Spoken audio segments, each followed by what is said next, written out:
Oh, look, we're happy we've got ourselves in a reasonable spot. So tomorrow night against Cheetahs is big for us. Just looking at your team lineup, still waiting on a number of players to come back. Having to shuffle the pack again? Yeah, look, we've brought in a couple of the Scottish boys, but most of them were given some time out. They've had a big campaign over the last 9 weeks, so I want them to freshen up before Europe next week. And obviously there's been a handful of injuries that have come out of the Six Nations program, and a few of those guys are going to be pretty tight whether they make it back in time at all for any playoff footy. How do you view the challenge of Cheetahs then? Oh, look, they've scored an amazing amount of tries, I think 61, so they're only about 4 tries behind us, so we know they can attack.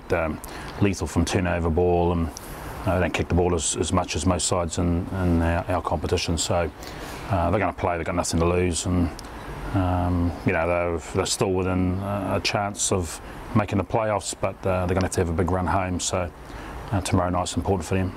And without being disrespectful to any opposition, on the note of playoffs, how important is it that you get that top spot if you can, when you know you've got home advantage in just not 1 but 2 games?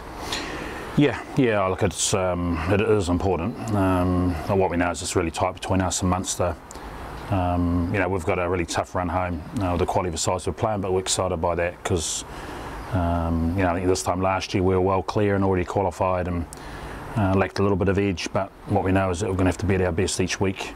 It's been good for us over the past 3 games, and it'll give us good preparation heading into playoff footy, so the draw's good. You mentioned Stuart there, hopefully for next week, and in terms of other Scottish lads, what's the time scale can we see? Who might we see back?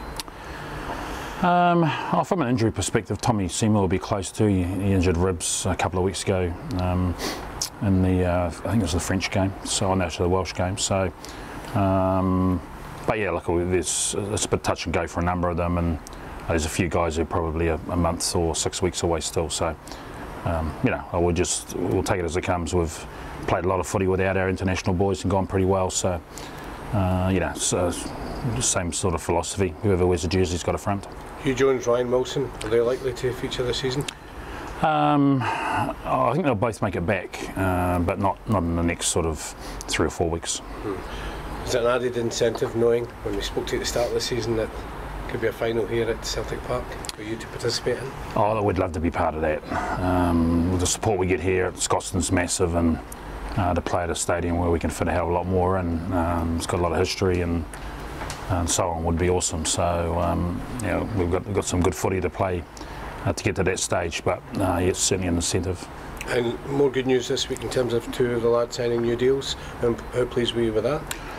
Yeah, look, we've been chipping away at that for a number of weeks, and we've got a couple of guys who will come in, fill some holes. We know that next year World Cup we're going to have a lot of guys away early, so we've got to make sure we create a bit of depth in and around that, and so we're happy where our squad's at for next year.